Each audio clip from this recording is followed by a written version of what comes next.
The unaccountable teachers. We are living in an age where influence is cheap and accountability is rare. Teachers, preachers, and online voices speak with boldness, but many have abandoned the fear of the Lord. They've traded the truth of Scripture for the applause of the crowd. They preach comfort without conviction, inclusion without repentance, and identity without transformation.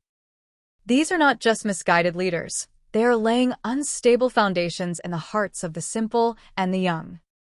The fivefold ministry includes teachers for a reason. They shape the framework of faith. But when teachers refuse correction, dodge accountability, and redefine truth to fit culture, they become spiritual hazards. Their words may sound wise, but their fruit exposes the root.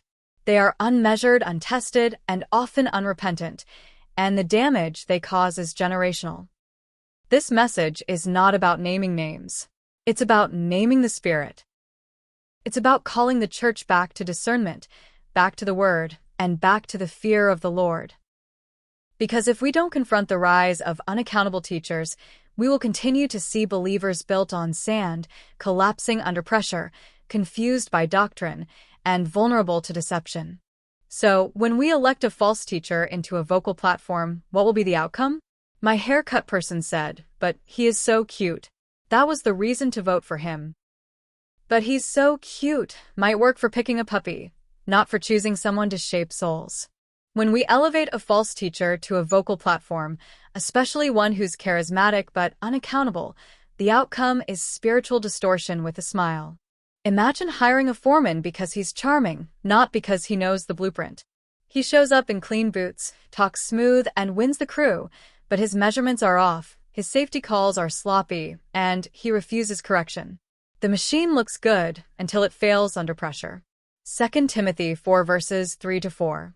They will gather teachers to say what their itching ears want to hear. Matthew 7 verses 15-16. Beware of false prophets. By their fruit you will recognize them.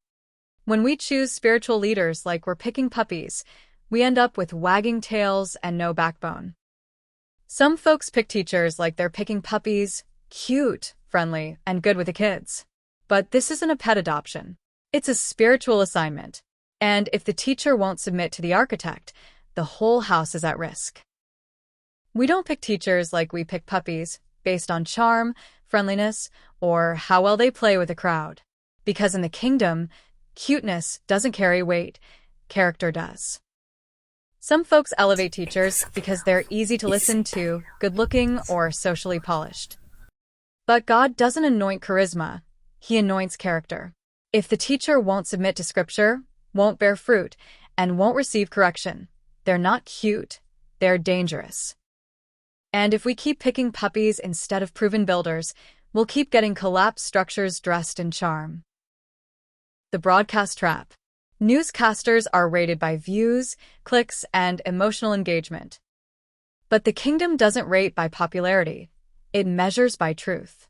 So when Paul says, "Be transformed by the renewing of your mind," Romans 12 verse 2, he's not talking about swapping channels. He's talking about changing frequencies.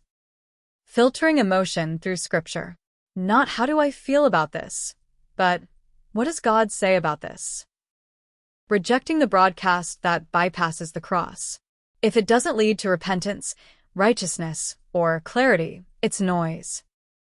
Trading headlines for heaven's voice. Not what's trending, but what's true.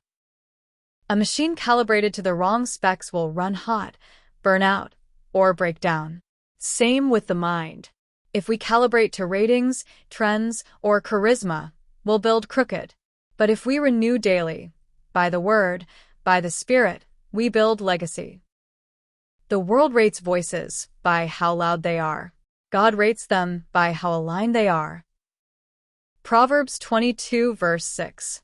Train up a child in the way he should go. That's blueprint language. Parents are framers of destiny.